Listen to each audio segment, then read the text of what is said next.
D'une nouvelle portée de lion, nous nous demanderons d'où ils tiennent ces mauvaises manières et s'ils comptent les garder.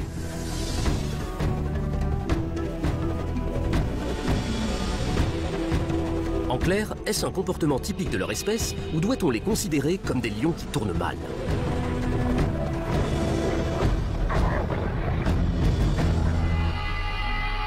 C'est une scène typique de la savane africaine. Les lions affichent un air impassible. Les buffles de Cafréry, de formidables adversaires, se préparent à un combat impitoyable. Les lions ont mis au point ce qui semble une parfaite mise à mort.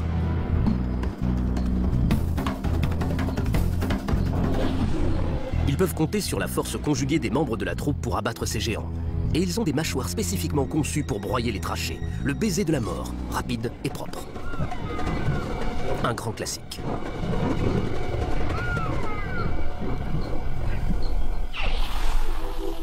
Mais dans le Makalolo, au Zimbabwe, une famille de lions a l'air d'appliquer des règles différentes. Quand ils tuent, ils brûlent les étapes.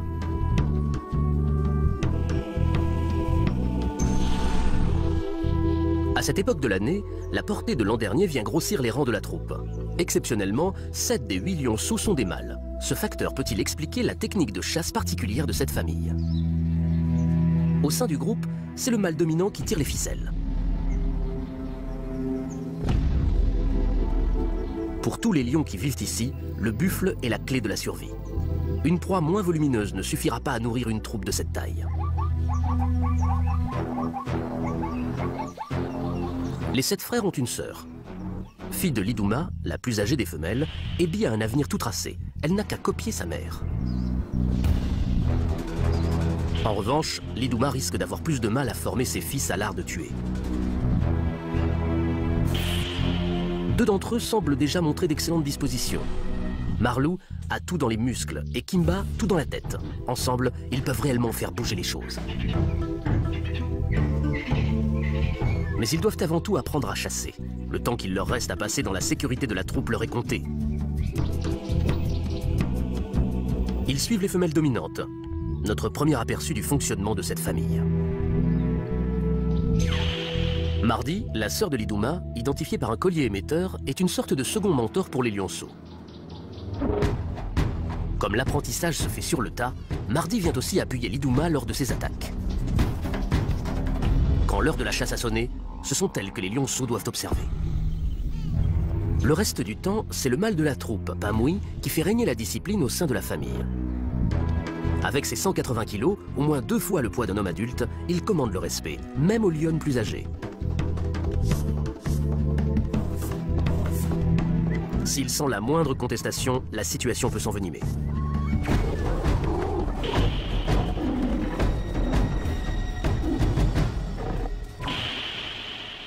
Cela fait près de 3 ans que Pamui dirige cette troupe dans cette partie du parc national de Hwange au Zimbabwe. Son territoire, une vaste étendue de broussailles, dans la cuvette du Makalolo, abrite d'immenses troupeaux de buffles. Les lionceaux vont devoir apprendre à s'attaquer à des animaux qui ont un poids 4 fois supérieur à celui d'un lion. Et le caractère qui va avec.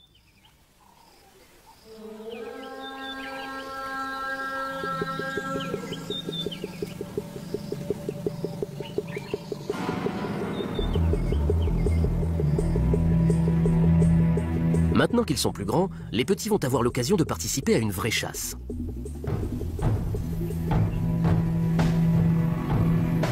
Les buffles se présentent au combat, armés des cornes les plus lourdes et les plus meurtrières du royaume animal.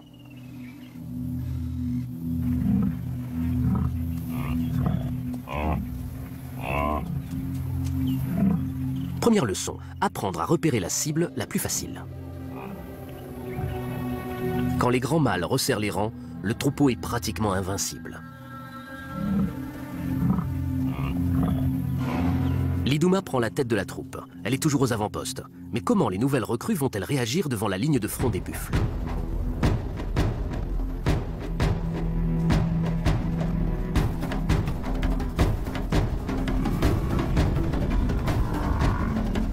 Confiante dans sa force, Liduma lance l'assaut.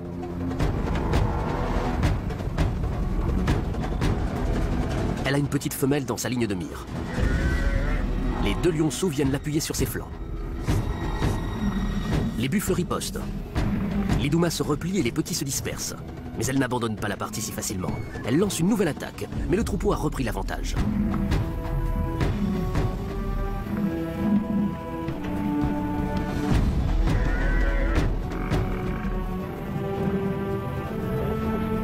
Les premiers travaux pratiques des lionceaux se soldent par une confrontation avec la dure réalité.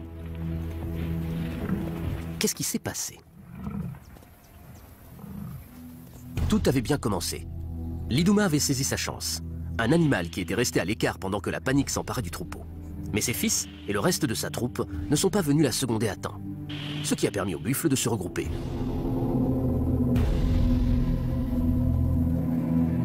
Au bout du compte, les lions ont été pris de vitesse par leur proie. La supériorité numérique et le jeu collectif l'ont emporté.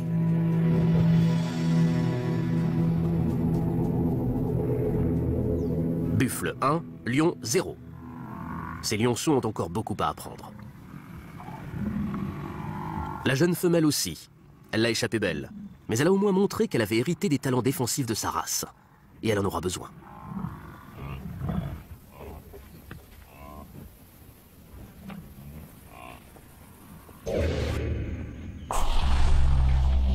Trois mois plus tôt, ce n'était qu'un nouveau-né sans défense.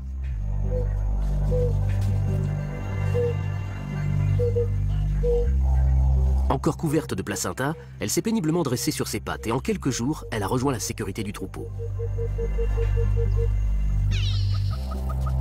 Elle aura besoin de toute sa force vitale pour survivre au lion du Makalolo.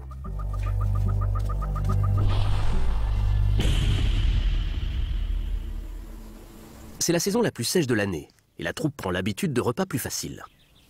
À mesure que les animaux succombent à la soif, la faim et l'épuisement, la face cachée des lions semble faire surface.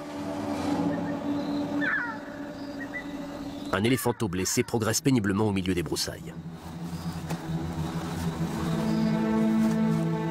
Il est suffisamment bruyant pour attirer l'attention, celle qu'il vaut mieux éviter d'éveiller. On dirait que c'est le bout de la route pour ce bébé. Un peu plus tôt, un troupeau de buffles a dérangé une famille de pachydermes près d'un point d'eau. Dans la ruée qui s'en est suivie, le jeune a paniqué, il est tombé et il a été piétiné.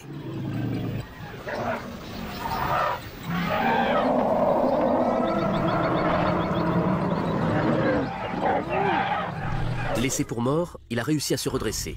Et malgré ses pattes cassées, il a passé les heures suivantes à ramper à couvert. Il n'est pas en état de se défendre. Généralement, on s'attend à voir les lions étouffer leur proie en serrant les mâchoires autour de leur trachée avant de les dévorer. C'est la première fois que Marlou et Kimba, les fils de l'Iduma, sont confrontés à une telle situation. Que vont-ils faire?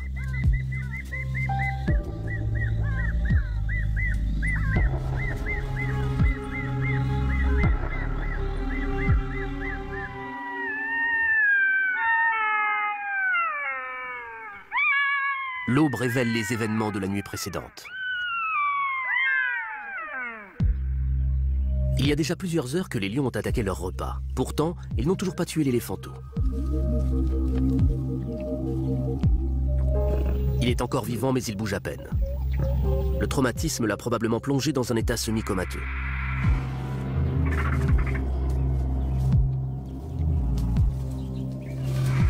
Aux yeux des hommes, c'est un acte cruel. Mais nous ne pouvons pas juger les lions selon nos propres règles. Des lionceaux comme Ebi, Marlou et Kimba doivent se conformer aux coutumes de la troupe. Ils se contentent de copier leurs aînés. Qu'est-ce qui a poussé les vieilles lionnes du Makalolo à sauter l'étape de la mise à mort?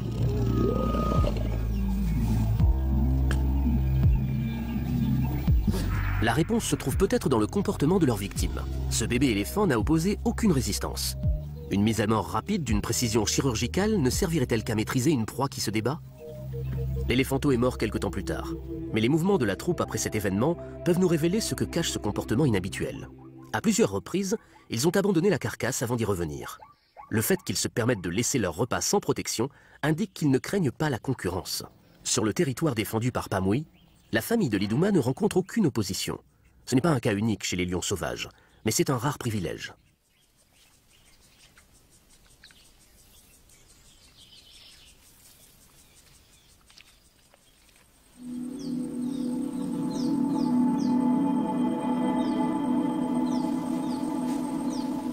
L'Iduma savait que l'éléphanteau ne pouvait pas s'échapper. Lorsqu'il n'est pas contraint d'agir de façon rapide et efficace, l'instinct du chasseur le plus endurci peut être mis hors circuit. Qui laisserait passer une occasion d'économiser son énergie quand elle se présente? Par contre, l'instinct qui les pousse à dormir pendant près d'une vingtaine d'heures par jour semble bien fonctionner. La raison pour laquelle ces animaux ont recours à cette méthode peut aussi s'expliquer par leur environnement. Bien que la majeure partie du parc national de Hwanghae soit laissée à l'état sauvage, les hommes ont aménagé des points d'eau dans la cuvette du Makalolo pour aider la faune pendant la saison sèche. Comme tous les herbivores, les éléphants parcourent tous les jours de longues distances pour aller s'abreuver. Quand deux poids lourds veulent la même chose, il arrive que les esprits s'échauffent.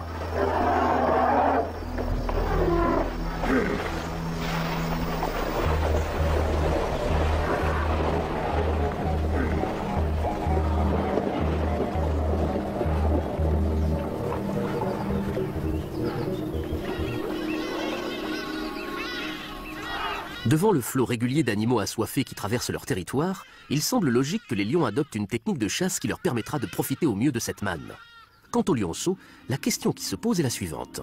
Le fait de dévorer une proie vivante est-il un événement ponctuel ou risque-t-il de devenir une habitude? La nuit est tombée. La troupe de Pamui repart à la chasse.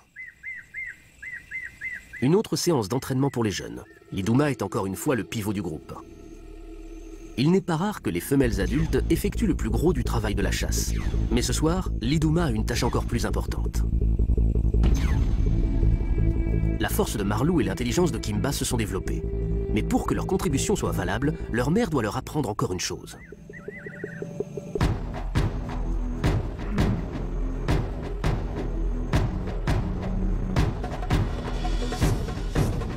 Seront-ils capables de participer à une attaque coordonnée et de prouver aux buffles qu'ils ne plaisantent pas?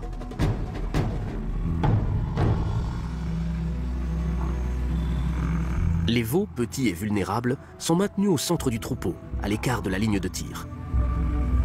Cette gigantesque muraille de chair vivante est redoutable, même pour un lion. La troupe sent son courage l'abandonner.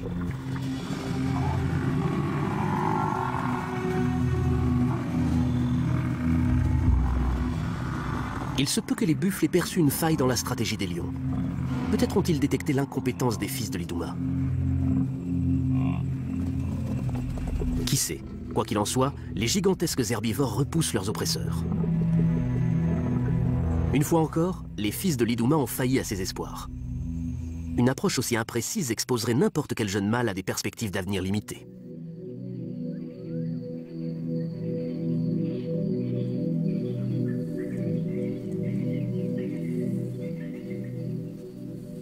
Mais encore une fois, le Makalolo leur offre une solution de facilité. Un autre minuscule bébé éléphant déambule à l'égard. Âgé de quelques semaines à peine, il a été abandonné par sa famille. Les éléphants nouveau-nés sont particulièrement vulnérables aux attaques des prédateurs. Consciente du danger, sa mère et ses tantes ont essayé de l'aider à se redresser sur ses pattes.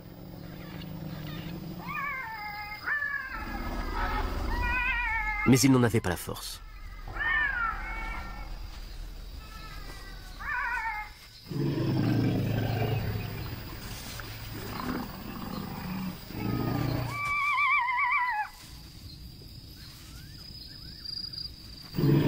Au début, sa famille est restée près de lui. Mais finalement, elle n'a pas eu d'autre choix que de l'abandonner en laissant la nature suivre son cours.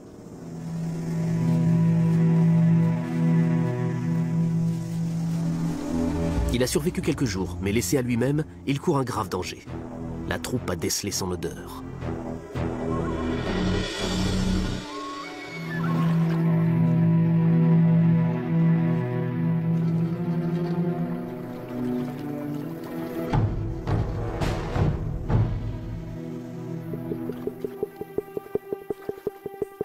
Par un heureux coup du sort, un éléphant mâle fait irruption sur la scène et retarde l'attaque des lions.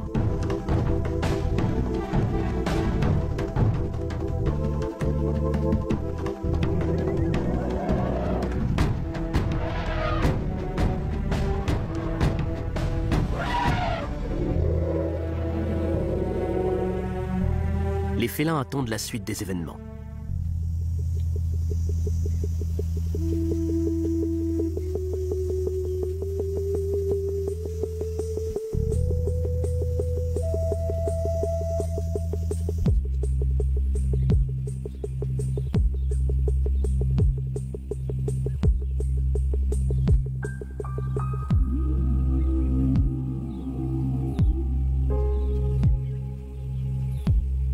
L'orphelin n'est pas encore hors de danger.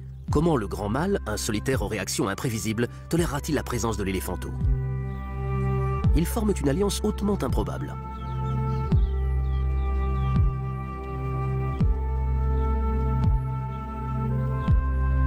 Un éléphant mâle n'est généralement pas enclin à veiller sur un bébé égaré.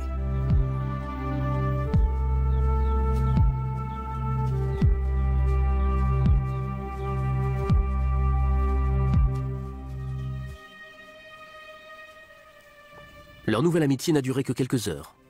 Le jeune poursuit seul son chemin.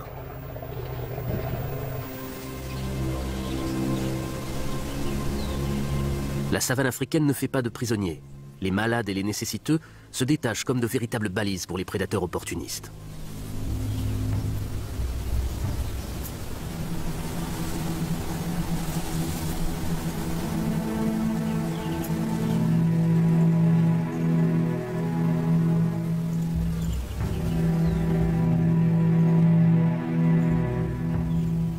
Les vautours sont déjà sur place. Ce sont des experts dans le domaine de la prévision des morts imminentes. Surpris par la tombée de la nuit, ils devront attendre un jour de plus. L'expression « la part du lion » a sa raison d'être. Ils s'attribueront la plus grande partie de ce repas.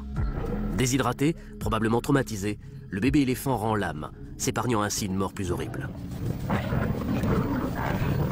Marlou et Kimba sont maintenant des adolescents. Ils ne le savent pas, mais c'est la dernière fois qu'ils auront un accès aussi facile à la nourriture. Ils vont avoir de la concurrence.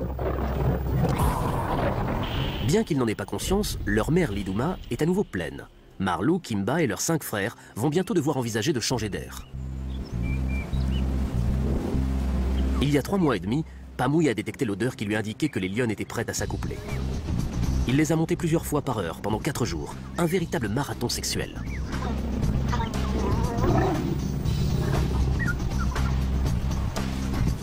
L'arrivée de la nouvelle portée marquera un tournant décisif dans la vie de Marlou et Kimba. Ce surcroît de bouche à nourrir va les placer dans une situation critique. Cette concurrence supplémentaire ne va pas leur simplifier la vie.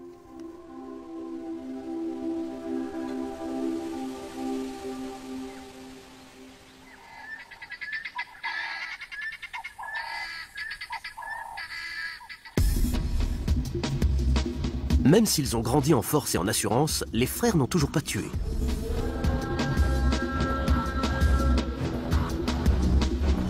Leur enseignement arrive à son terme. Sentant peut-être qu'ils ont besoin d'un plan d'attaque, ils apportent un soutien correct à leur mère. C'est un tournant décisif dans leur vie.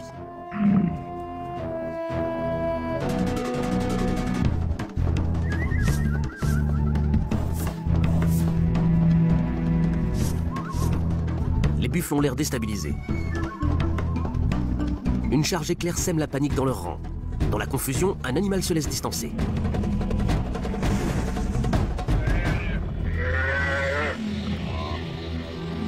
Deux jeunes recrues ne sont pas de taille à repousser une armée de buffles. Il est temps que toute la fratrie s'engage. Les buffles se déploient pour créer un front uni. C'est l'impasse.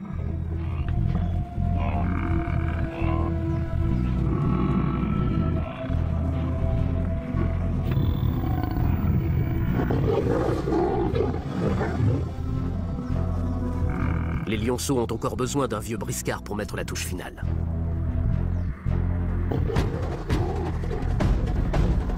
Cette fois, c'est leur tante, Mardi, qui arrive en renfort.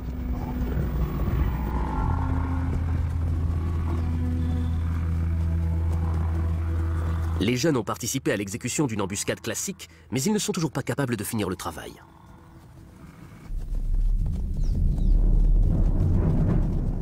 Comme les buffles se sont retirés à distance raisonnable, Lidouma en profite pour enseigner une autre leçon essentielle à ses fils.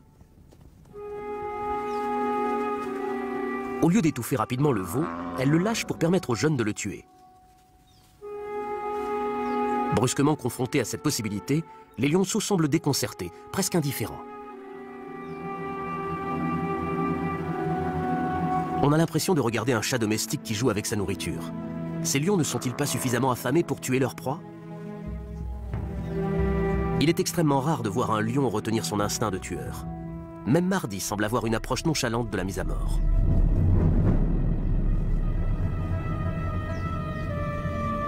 Tout à coup, le veau se débat et l'instinct primitif prend le dessus.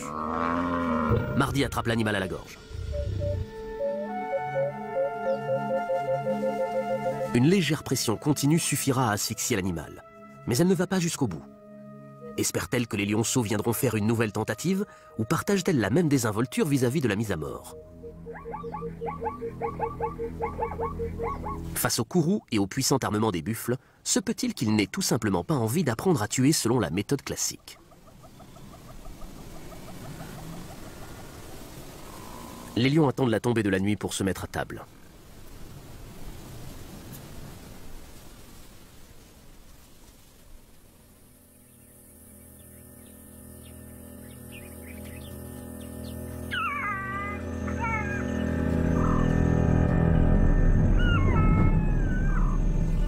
Par ici, la mort est parfois lente à venir.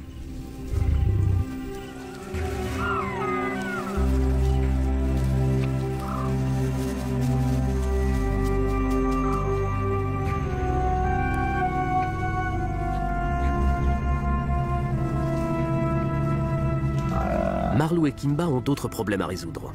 Avec leurs frères, ils seront bientôt forcés de partir. Mais avant cela, ils auront intérêt à se reprendre.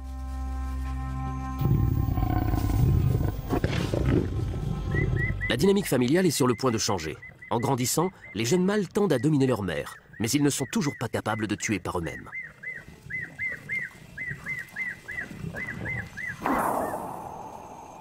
Dans la société des lions, s'il est très rare qu'un mâle dominant chasse avec sa troupe, il monopolise généralement le repas. Pamouy arrive juste à point.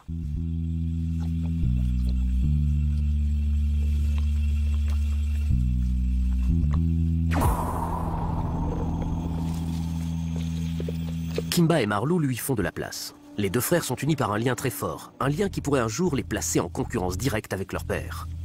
Bien décidé à réfréner leur ardeur, Pamouy prend les choses en main.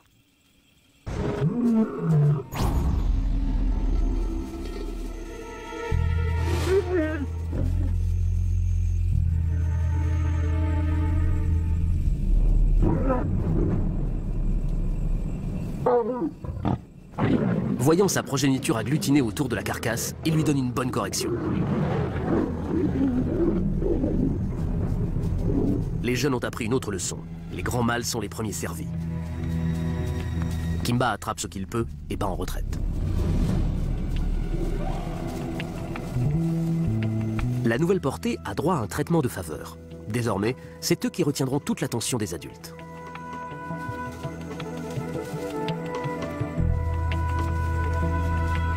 Le patriarche se contente d'attendre le moment inévitable où ses fils aînés quitteront la troupe. Même une innocente tentative de rapprochement de Kimba suscite l'irritation de son père.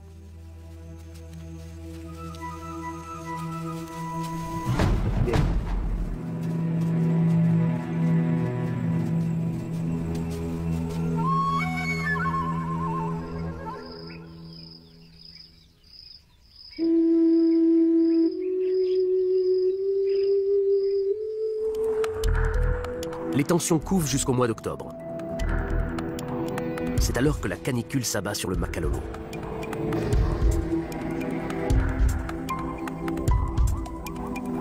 Les températures de plus de 30 degrés vident le paysage de toutes ses couleurs. Des tempêtes de poussière balaient le sol, et même les points d'eau artificiels s'assèchent.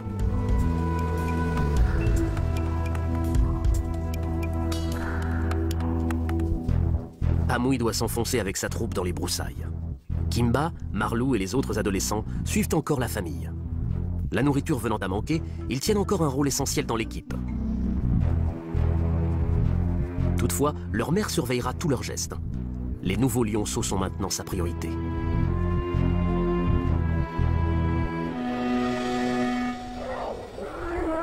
Aux abords de ce qui reste des points d'eau, la boue piétinée par des milliers de pattes et de sabots recèle des pièges mortels. Les éléphants adultes se livrent à leur traditionnel rituel de nettoyage de peau. Mais pour les bébés, ce site offre un nouveau danger.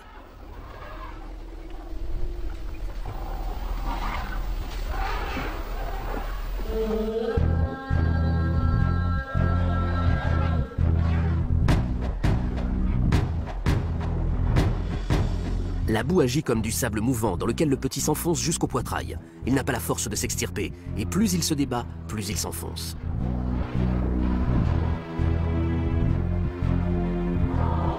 Les éléphants ont déjà perdu 2 bébés dans ce secteur.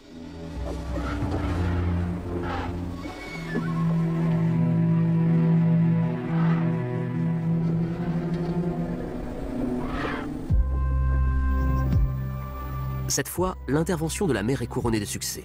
Par des gestes délicats de son pied massif, elle arrive à libérer son bébé.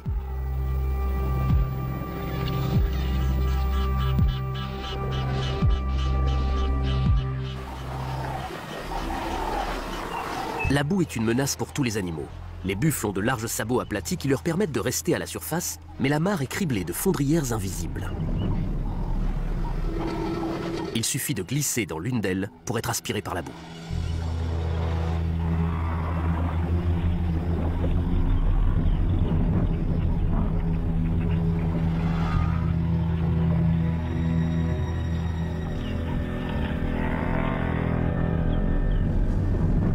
Cette petite femelle cuit sous les rayons du soleil depuis déjà 2 jours. Et la nuit ne lui apporte pas de réel soulagement.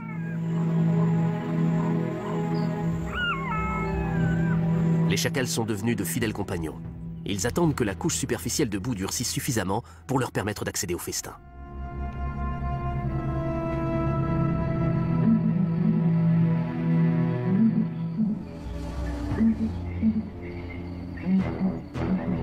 Le matin du 3e jour, la jeune vache est confrontée à un sort plus terrible encore.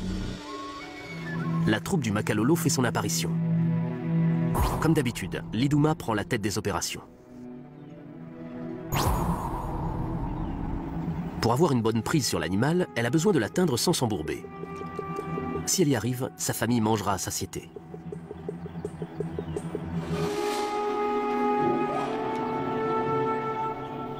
Les lions se méfient de la boue. L'Iduma contourne prudemment la surface desséchée par le soleil.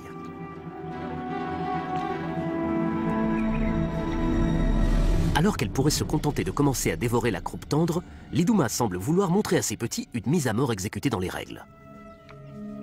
Comme elle ne peut pas atteindre la trachée, elle mord sa proie au naseau et maintient sa pression suffisamment longtemps pour l'achever rapidement. La raison qui a poussé la lionne à effectuer cette mise à mort traditionnelle est un mystère.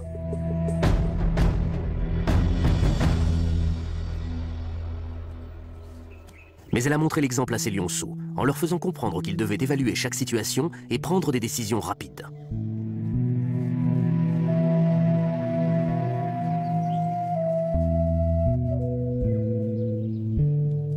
Ce buffle était peut-être plus menaçant qu'il n'en avait l'air.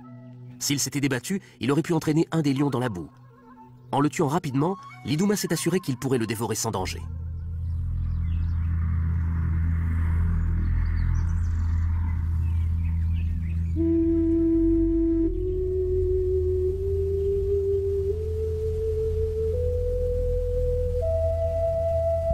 Les jeunes lions se sont accordés un répit en se nourrissant d'animaux affaiblis par les rigueurs de la saison sèche. Mais pour Kimba et Marlou, ces journées nonchalantes passées auprès de leur mère en dépendant entièrement d'elle pour la nourriture sont comptées. Ce sont presque des adultes maintenant. Ils ont un énorme appétit et d'autres aspirations.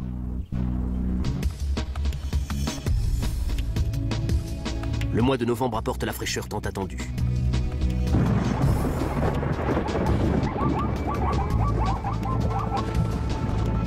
Pendant plusieurs semaines d'affilée, il tombe une moyenne de 5 mm d'eau par jour. Petit à petit, la pluie ravive la végétation desséchée.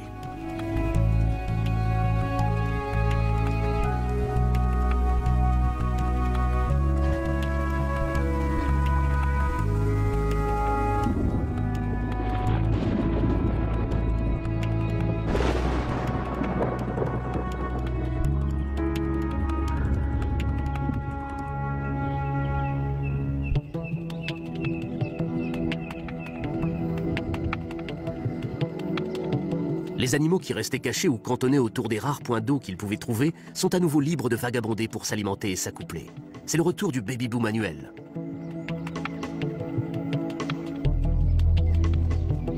Peu de temps après avoir mis bas, la plupart des mères sont à nouveau fécondables. Les mâles s'affrontent pour gagner le droit de s'accoupler avec elles.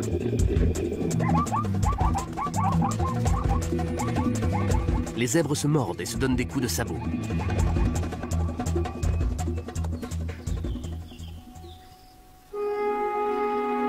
Une femelle reste tranquillement à l'écart.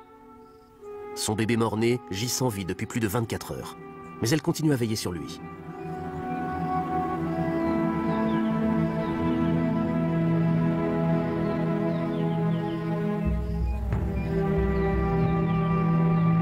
Les chacals rôdent à proximité. Ce qui est une tragédie pour un animal est un festin pour un autre, et une chance de fonder sa propre famille.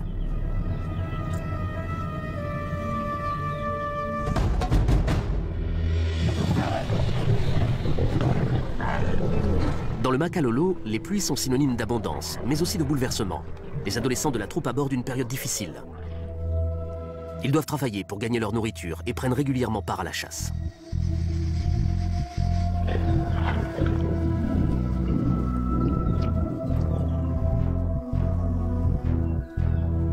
La nouvelle portée grandit vite. Désormais, Kimba, Marlou et les autres affrontent une concurrence accrue autour du repas. Les jeunes mâles ont appris au cours de leur croissance à rester au-dessus de la mêlée. Instinctivement, ils savent qu'ils ne doivent pas se disputer les places, et ils connaissent suffisamment bien leur père pour savoir qu'il étouffera toute velléité contestataire.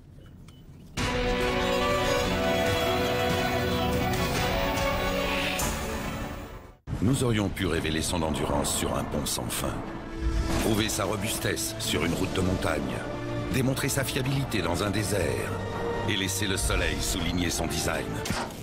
Mais pourquoi faire tout ça?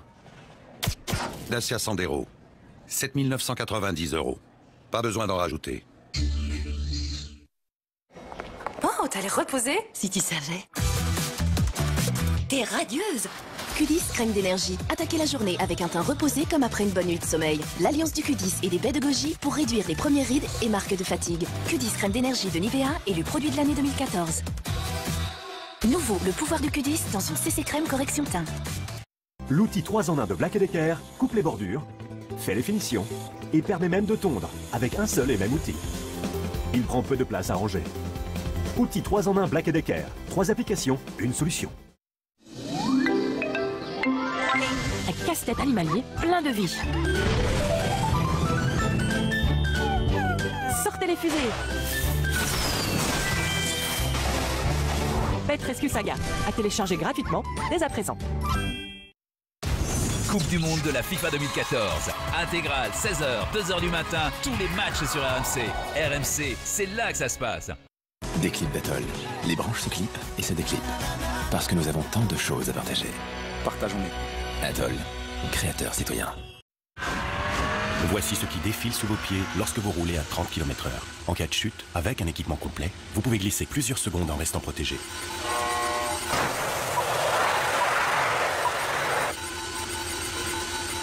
Regardons maintenant ce qu'il se passe sans équipement adapté. À moto ou en scooter, sans équipement complet, vous risquez d'y laisser votre peau. Good Game Empire. Bâtissez un formidable château. Faites la conquête des terres et des continents. Régnez sur le monde. Et devenez une légende sur Good Game Empire. Jouez à Good Game Empire. Maintenant sur empire.fr.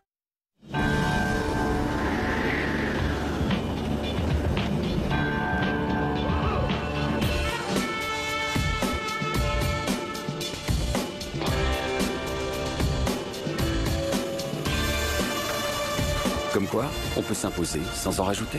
Profitez du pack Simply Clever, 4 ans de garantie, assistance et entretien sur la gamme Skoda à partir de 90 € par mois. Skoda, partenaire officiel du Tour de France.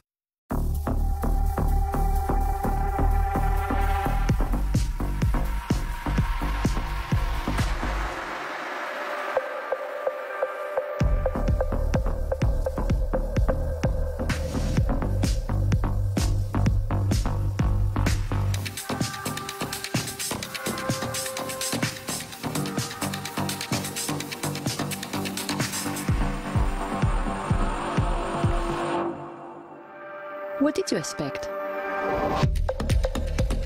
Schweppes.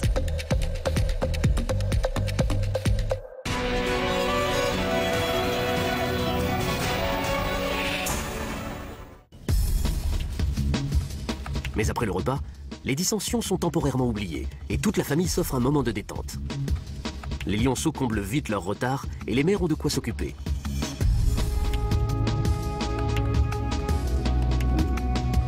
Leurs aînés ne tarderont pas à être expulsés.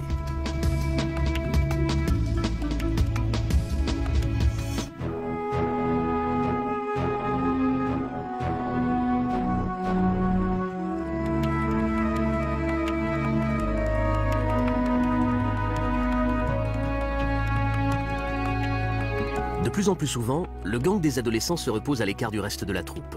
Même les lionnes en ont assez de les voir. Et Pamouille ne les quitte pas des yeux.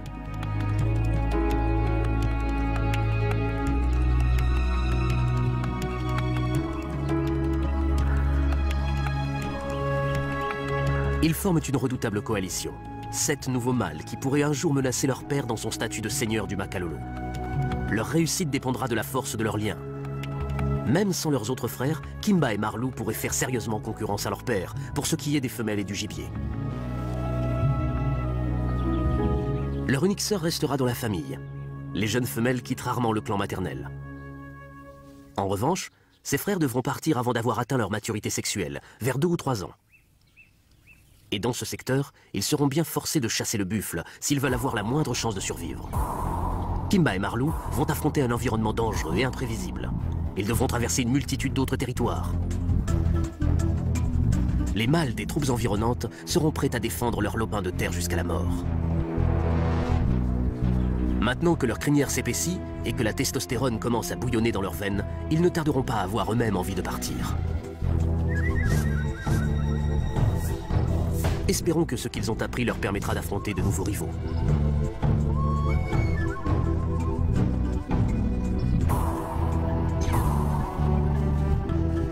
Ils ont fait d'énormes progrès.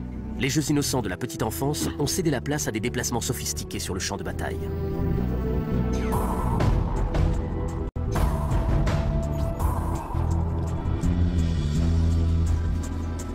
Après des mois et des mois de tâtonnements, Kimba, Marlou et leurs autres frères sont prêts à chasser comme une seule entité. Et aujourd'hui, brusquement, tout a l'air différent. Ils recherchent le défi suprême. Et cette fois, ils l'aborderont à leur manière.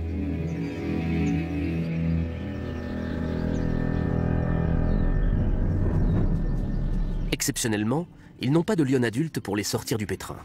Mais ils se montrent à la hauteur de la situation. Un bon travail d'équipe les aide à localiser et à tendre une embuscade à un buffle solitaire.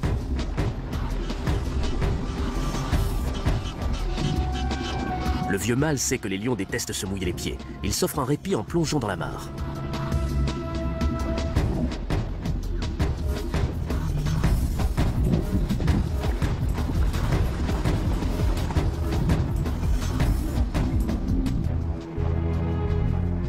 Marlou avance courageusement dans l'eau. Il est seul, il ne peut rien faire. Sans compter que ce buffle a du caractère.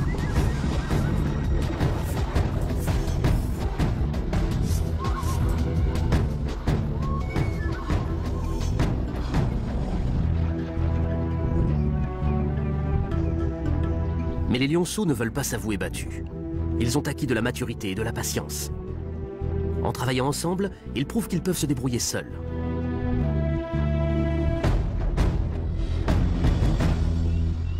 Ils font le siège du buffle.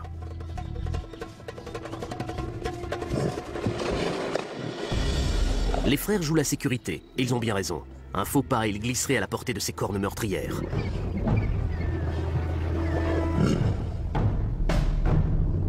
Ils surveillent la berge, harcelant et épuisant leur proie.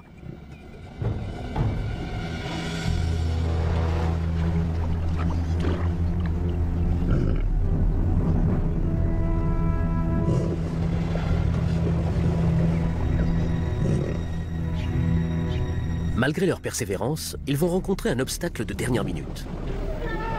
Un éléphant surgit près de la mare.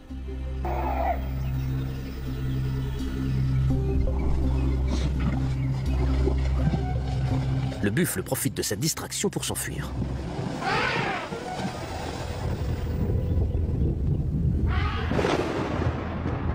Cette fois, la chance s'est retournée contre eux. Mais on sait que même les chasseurs confirmés manquent régulièrement leur cible. L'éléphant a peut-être contrecarré leur plan d'attaque, mais l'expérience leur a incontestablement profité. Conscient de leur nouvelle importance, Pamui marque son territoire. Une façon de rappeler à Kimba et Marlou de ne pas s'élever au-dessus de leur rang.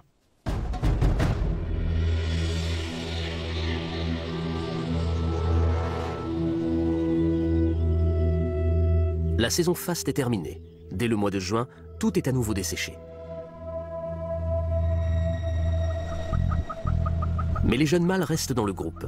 L'hiver leur apporte une dernière épreuve, la plus importante et la plus difficile. Une multitude de jeunes est venue grossir les rangs du troupeau de buffles. Certains ont vu le jour en même temps que nos lionceaux. Ceux qui ont survécu pèsent à présent près de 400 kilos.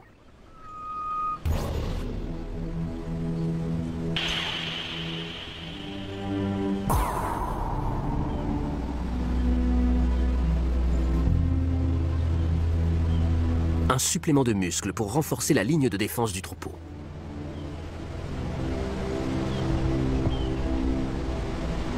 Ces buffles ont de bonnes chances de remporter cette bataille, mais leurs adversaires ont grandi eux aussi.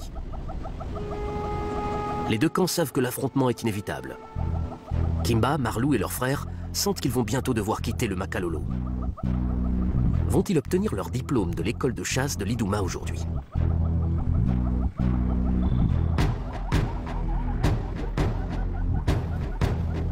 Celle-ci agit à son habitude et mène l'attaque. Après plusieurs charges fictives, ils réussissent à isoler un jeune buffle. Kimba plante ses griffes dans son échine pour le retenir. Les buffles adultes font demi-tour, mais les lions restent concentrés. Restant à bonne distance des pointes acérées, Marlou et Kimba finissent par aider l'Iduma à terrasser sa proie.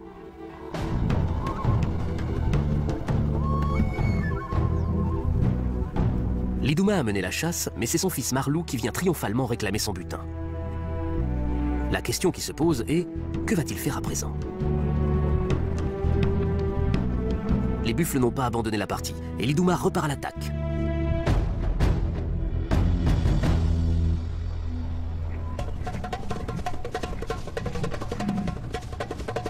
Elle réussit à les tenir à distance, offrant ainsi un répit à ses fils.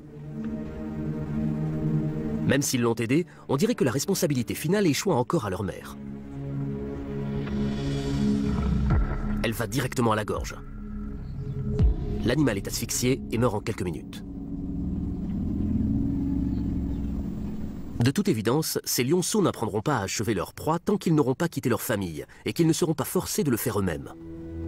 Du moins, ont-ils prouvé qu'ils ne vont pas forcément continuer à appliquer les méthodes peu conventionnelles qu'ils avaient adoptées dans leur petite enfance. Soumise à une forte pression, cette nouvelle génération a appris ce qu'on attendait d'un chasseur noble et efficace. Il était temps.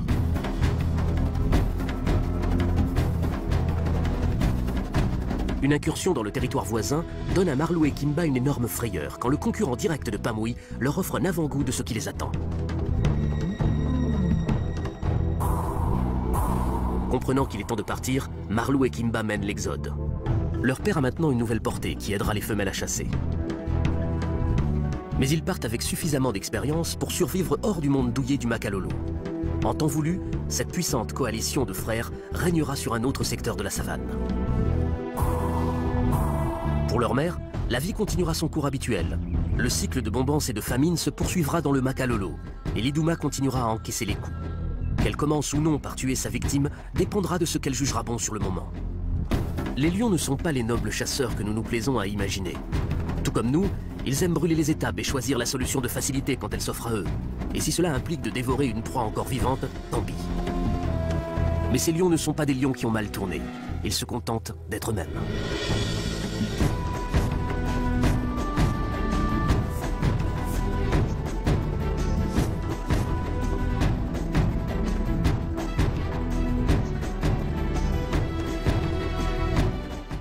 Aujourd'hui, dans Attache-moi si tu peux, je vais être secoué comme un prunier tandis que je tente de m'échapper sans faire de mouvement brusque. Elle me pique la tête, ma tête. Et pour m'empêcher d'avoir la bougeotte, je vais mettre à contribution un énorme scorpion et 200 000 abeilles. Voilà comment je compte faire pour apprendre à m'échapper d'une situation extrêmement périlleuse en bougeant le moins possible. Vous voulez me tuer? Je me présente, Jonathan Goodwin, expert dans l'art de l'évasion. Parfois, je réussis, et parfois, c'est un fiasco.